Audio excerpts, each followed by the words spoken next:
Ya, selamat siang semuanya, selamat malam, selamat pagi, tergantung jam berapa kalian menonton video ini.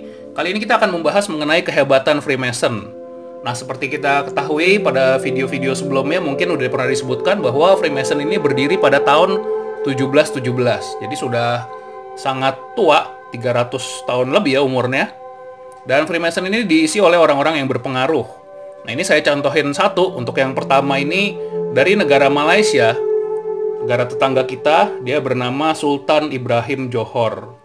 Nah, Sultan Ibrahim Johor ini dia bergabung dengan Freemason pada tanggal 11 April 1906.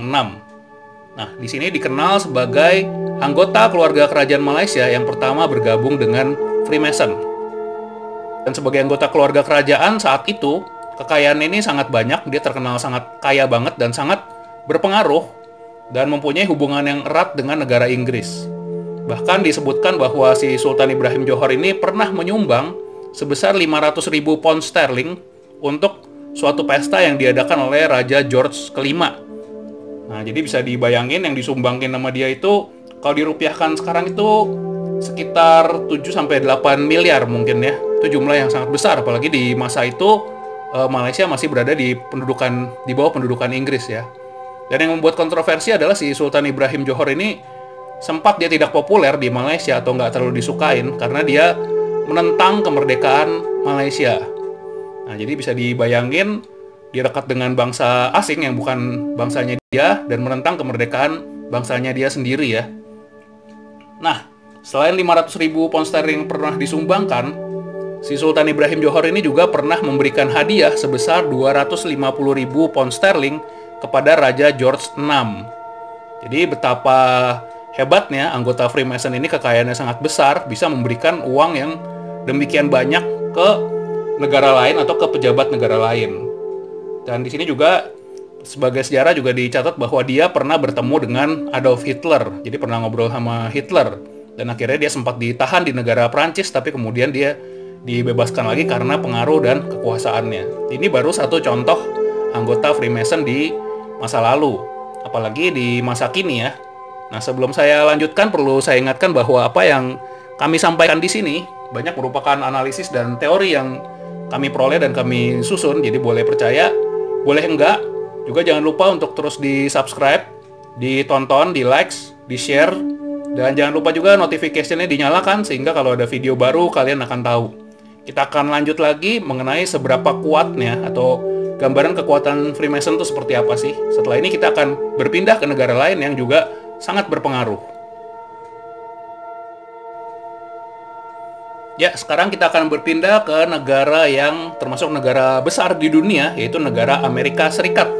Kenapa Amerika Serikat? Karena Freemason ini sangat kuat di sana, bahkan disebutkan 14 dari 44 presiden Amerika itu adalah anggota Freemason. Berarti sepertiga dari presiden-presiden yang pernah menjabat di Amerika itu adalah anggota Freemason, dan semuanya orang-orang yang sangat berpengaruh. Misalnya dicontohkannya ada George Washington, ada Theodore Roosevelt, ada William Taft, ada Franklin Roosevelt, ada Harry Truman, ada Gerald Ford, dan masih lain-lain sebagainya ya. Dan yang kita ketahui, para pejabat ini juga sangat hebat di masanya. Sebagai contoh, George Washington. Nah, George Washington ini dia adalah presiden pertama Amerika Serikat. Dan ternyata dia di tingkatan Freemason dia masuk ke tingkatan Master of Lodge atau udah di derajat 33 atau derajat yang sangat tinggi. Nah, di sini juga ada gambar Andrew Johnson ya. Nah, Andrew Johnson ini mengenakan seragam Masonic Knight Templar. Jadi kalau banyak yang nanya hubungan Templar sama Mason apa, nah ini adalah salah satu contoh seragam atau mungkin contoh dari pecahan atau sekte dari yang ada di Freemason. Nanti kalian juga bisa cari atau lain kali kita akan bahas ya kaitan Freemason dan Templar. Tapi ini bukan sesuatu yang hoax, ini foto yang benar nyata dan ini berdasarkan fakta. Nah, kemudian di sini juga ada Theodore Roosevelt, kita lihat Harry Truman. Nah, ini orang-orang berpengaruh. Kenapa? Theodore Roosevelt ini dia ini terlibat dalam perang dunia ya, dalam perang dunia kedua. Dan dia 4 kali menang pemilihan presiden Amerika Serikat. Dia juga memperoleh Nobel Perdamaian ya di tahun 1906 dan merupakan presiden paling muda dari Amerika Serikat. Jadi di usia 42 tahun dia sudah menjadi presiden. Nah, selanjutnya ini juga orang yang berpengaruh, presiden Amerika yang berpengaruh, bernama Harry Truman. Nah, Harry Truman ini adalah orang yang menggagas atau membentuk NATO. Kalau kalian tahu NATO itu artinya North Atlantic Treaty Organization. Ini terdiri dari 30 negara yang membentuk suatu kekuatan militer besar di Eropa dan di Amerika Serikat. Ini untuk menandingi kekuatan Uni Soviet atau Rusia pada saat ini, juga untuk menandingi Cina ya, mungkin yang juga negara besar militernya. Jadi bisa dibayangkan bahwa penggagas NATO, terus presiden yang memenangkan Perang Dunia, itu semua adalah anggota Freemason. Nah, tentunya kalau kita memahami seperti ini, Freemason dengan anggota-anggota yang berpengaruh, makanya mudah bagi mereka untuk menggerakkan kebijakan suatu negara atau pemerintahan bila mereka mau ya. Karena ya anggota-anggota mereka atau master-masternya itu bisa menjadi presiden atau pejabat di suatu negara. Contohnya yang pertama tadi yang dari Malaysia, walaupun dia bukan presiden, dengan uang yang segitu banyaknya tentunya juga bisa membawa pengaruh yang sangat besar. Karenanya ini nggak bisa kita remehkan atau kita anggap Freemason itu sebagai sesuatu yang fiksi atau sesuatu yang nggak nyata ya. Nah, setelah ini akan saya beberkan lagi atau akan saya ungkapkan mengenai kira-kira rahasia-rahasia kekuatannya apa sih yang bikin organisasi ini menjadi sangat kuat. Jadi disimak terus, ditonton sampai habis ya. Oke, di sini kita akan membahas apa inti kekuatan mereka atau apa yang bisa menjadi kelebihan dari organisasi Freemason ini. Nah, seringkali kita menganggap Freemason ini organisasi yang sesat, organisasi penyembah setan, dan sebagainya. Padahal sebenarnya itu organisasi ini dibilang mereka di zaman dulu berusaha menjembatani pertikaian antar agama atau perbedaan antar agama yang terjadi, khususnya di Eropa. Ini disebutkan oleh seseorang bernama Brand Morris. Nah, dia ini adalah derajat 33, artinya derajatnya udah tinggi di Freemason. Dia menyebutkan bahwa ketika berdiri di tahun 1717, si Freemason ini berusaha juga untuk menjembatani perbedaan antara Katolik dan Kristen gitu. Kaum Katolik dan kaum Kristen yang di Eropa itu mungkin saat itu sering terjadi perbedaan pendapat. Nah, mereka membuat satu wadah di mana semua bisa berkumpul tanpa ribut-ribut soal agama. Dan sampai saat ini itu terbawa, di mana Freemason ini mereka mengakui bahwa tidak didominasi oleh pengaruh atau tidak didominasi oleh dasar agama tertentu gitu ya. Ya meskipun pada prakteknya ada nilai-nilai agama, tapi itu tidak dipaksakan. Artinya semua orang dari berbagai latar belakang agama itu boleh masuk menjadi anggota Freemason. Nah, kemudian yang berikutnya lagi yang kita anggap Freemason itu anggota kelompok setan dan sebagainya. Nah, walaupun, nih ingat-ingat ya, walaupun dia bukan berdasarkan agama, tapi Freemason ini mewajibkan bagi para pengikutnya untuk mempercayai figur Tuhan atau figur pencipta. Karena Freemason sendiri, mereka itu percaya, atau pada dasarnya itu mereka percaya bahwa dunia ini digerakkan oleh suatu kekuatan yang besar. Mereka sering menyebutnya itu Grand Architect of the Universe. Artinya ada seorang arsitek atau pengatur dunia ini yang kekuatannya lebih besar dari umat manusia. Nah, jadi itu ya tadi inti dari kepercayaan dari si Freemason. Sekali lagi, walaupun tidak didominasi atau berdasarkan agama yang dipaksakan, tapi mereka mewajibkan pengikut untuk percaya pada Tuhan. Nah, jadinya orang yang ateis ini disebutkan juga di peraturan Freemason, orang ateis itu nggak akan diterima sebagai anggota Freemason. Karena nanti dalam proses penerimaannya akan ada suatu wawancara, suatu pembicaraan mengenai religiusitas dari orang yang ingin bergabung jadi anggota Freemason. Nah, kalian simak terus karena ini mungkin jarang dibahas. Setelah ini kita akan bahas mengenai penerimaan seseorang untuk menjadi anggota Freemason atau syarat-syaratnya tuh apa aja sih. Jadi disimak terus sampai video ini selesai ya. Baik, tentang syarat-syarat untuk menjadi anggota Freemason. Ini bisa kalian lihat sebenarnya di internet, terutama di website-website yang resmi dari organisasi Freemason yang ada di berbagai negara, terutama di Amerika ya. Di situ biasa dituliskan mengenai syarat-syarat untuk menjadi anggota. Nah, di sini yang sudah kami dapatkan ini kami ringkas dari beberapa web. Jadi kalau kalian nggak mau repot-repot, bisa dengerin dan simak terus video ini. Syaratnya seperti yang tadi disebutkan. Yang pertama adalah dia harus percaya kepada Tuhan atau percaya kepada si pencipta. Kemudian yang berikutnya merupakan penduduk di daerah di mana ada lodge-nya atau ada perkumpulan Freemason itu didirikan. Ya, misalnya di daerah mana, di daerah Boston, ya berarti mesti di sekitar situ dia tinggalnya untuk jadi anggota Freemason. Yang kedua syaratnya adalah berintegritas, kemudian mempunyai tanggung jawab terhadap keluarga dan mapan. Yang terakhir adalah tertarik untuk belajar mengenai Freemasonry. Kelihatannya sederhana ya, padahal ini adalah suatu seleksi yang sangat ketat gitu. Dia mencari orang yang mapan, orang yang berintegritas, artinya mungkin nggak punya catatan kriminal.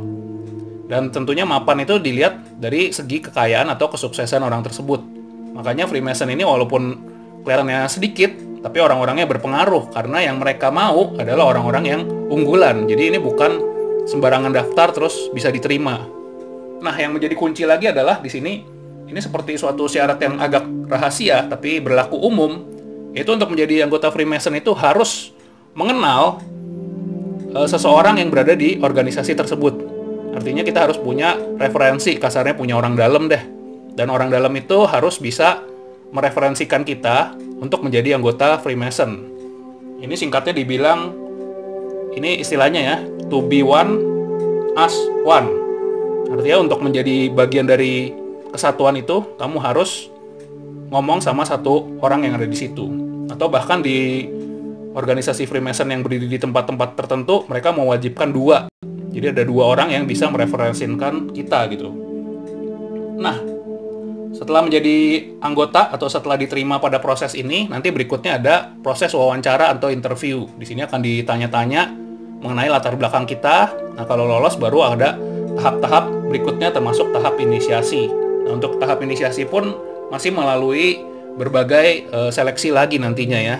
Jadi nggak bisa sembarangan untuk daftar langsung diterima jadi anggota Freemason.